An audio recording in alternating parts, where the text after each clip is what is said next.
La editorial Banda Oriental está cumpliendo 50 años, durante los cuales ha editado más de 3.000 títulos, algunos de ellos convertidos en verdaderos hitos de la literatura nacional.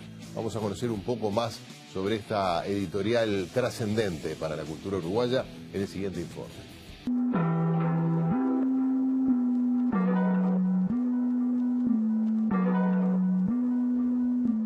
Banda Oriental surgió en el año 1961, en una fecha imprecisa, ¿no?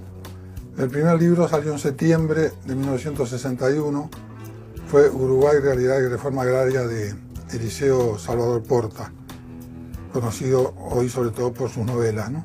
Fue el fruto de una especie de necesidad que sentimos un grupo de compañeros de la Facultad de Arquitectura, la mayoría, o de la FEU, en el sentido que se notaba en aquella época una gran ausencia de estudios sobre la realidad uruguaya, ¿no? Éramos 12 amigos, 12 socios, que bueno, creamos la editorial realmente sin pensar que estábamos creando una empresa estrictamente, ¿no? Era más bien lo que después se llamó una editorial artesanal, que tenía como finalidad fundamental la difusión del autor y de las obras de autores uruguayos.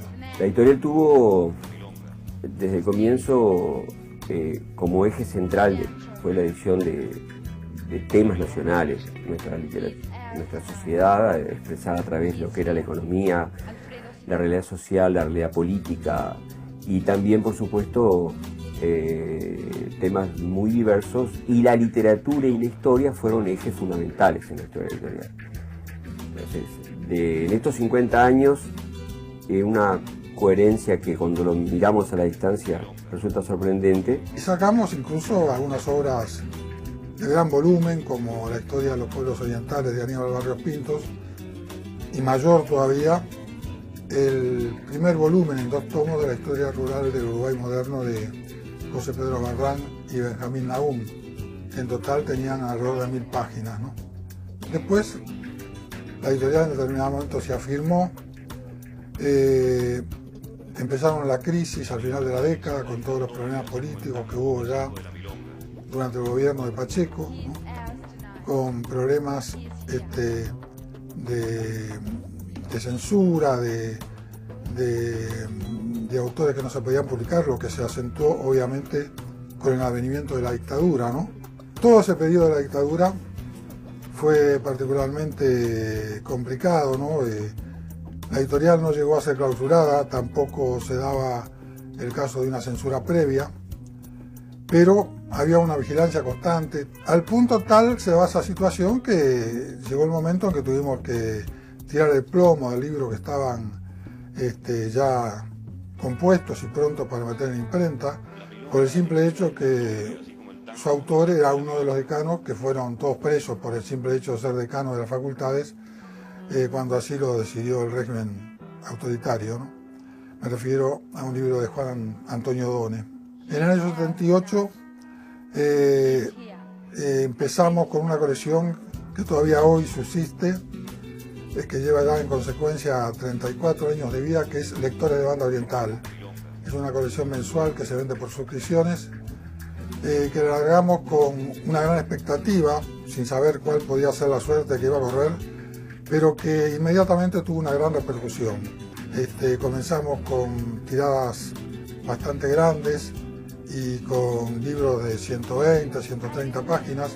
En determinado momento la colección llegó a bajar a 80 páginas y hoy en día, en un momento que es tal vez el de su mayor auge, estamos sacando libros de 200 páginas o de 180, 160 páginas, a veces de más.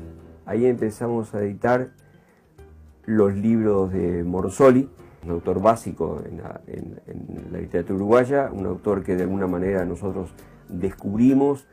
Se hicieron las ediciones recogiendo manuscritos. Manuscritos es que la familia guardaba en sus casas esos papeles con esos cuentos, o algunos publicados en viejos diarios, y una tarea paciente es recoger todo ese material y reunirlo en un libro que se llamó El viaje hacia el mar y otros cuentos. Casi 50 años después, El viaje hacia el mar es una película. y de alguna manera el título sigue vigente, digo. Bueno, es un poco difícil decir cuál fue el más... posiblemente ha sido Perico, ¿no?, de Morosoli, teniendo en cuenta que se vendían las escuelas y que hacíamos ediciones de 10.000 ejemplares todos los años, y eso durante muchos años, es decir, hasta la dictadura. Ahí Perico no fue prohibido expresamente, pero sí fue boicoteado abiertamente, y de esas ediciones de 10.000 pasamos a hacer 500 o 1.000, ¿no?, porque simplemente no se podía recomendar en las escuelas, más bien se utilizaba en algún colegio privado. Hubo hechos excepcionales. A fines de cerca de los 90, Bernabé, Tomás de Mato, y el tema de los charrúa, que es una suerte de... Es un tema que por algún lado a la sociedad uruguaya siempre le es atrapante. Bernabé vendió en poco tiempo, en 2 o 3 años, cerca de 20.000 ejemplares. Eso es muchísimo en aquella época. También vendió bien Mario Delgado Paraín, especialmente la balada de Johnny Sosa. Otra publicación importante que encaramos ya por dictadura fue la de la revista La Mochila, que también está saliendo actualmente, mensualmente, y que en este momento tiene una gran difusión, ¿no?, sobre todo entre los alumnos de enseñanza primaria. La editorial a lo largo de estos 50 años es un poco más de 3.100 títulos los que hemos editado, en la cual hay hitos de libros de excepcional venta. Carlos Machado, Historias Orientales, es un ejemplo. Un título que ha tenido una venta históricamente permanente, yo sospecho que quizás ahí ya estamos arriba de los 40.000 ejemplares, es Boulevard Sarandí, de Milton Esquinca. Uno de ellos, la primera novela de una escritora casi desconocida, Marcia Collazo, Amores y Marrones, Las Mujeres de Artigas, que en este momento, en menos de un año, lleva ya 6 ediciones. Yo he dicho en otras oportunidades, y lo puedo reiterar ahora, que en ese momento se cumplió por primera vez lo que pienso que puede ser el sueño de cualquier editor, es decir, que venga un autor desconocido, poco conocido, con un libro muy bueno y que ese libro sea un éxito, ¿no? Nunca nos había ocurrido, y nos ocurrió justamente con este libro de Marcia cuando cumplíamos 50 años. En fines del 2011 y comienzos del 12, llevamos cerca de 5.000 ejemplares vendidos de Gerardo Caetano, La República Ballista, un libro de 400 y pico de páginas, en la cual Gerardo Caetano, con el rigor del historiador y también la amenidad del docente, estudia lo que fue José Valle de Ordóñez e inicia una revisión, muy importante del periodo. En este mismo año 2012, en literatura, continuamos el rescate de autores uruguayos. Vamos a sacar los cuentos cortos de José Monegal. Este año vamos a editar con un diario, con el diario El País de Montevideo, con circulación nacional.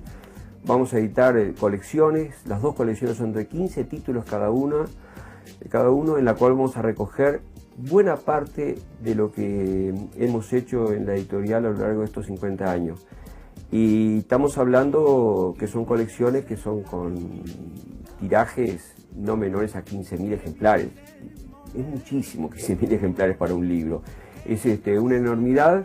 Se vende en sí muy económico, los precios que se van a hacer de 80 pesos, 100 pesos, pero la gente va a poder tener, el público va a poder tener la posibilidad de recoger todo un material de indudable valor.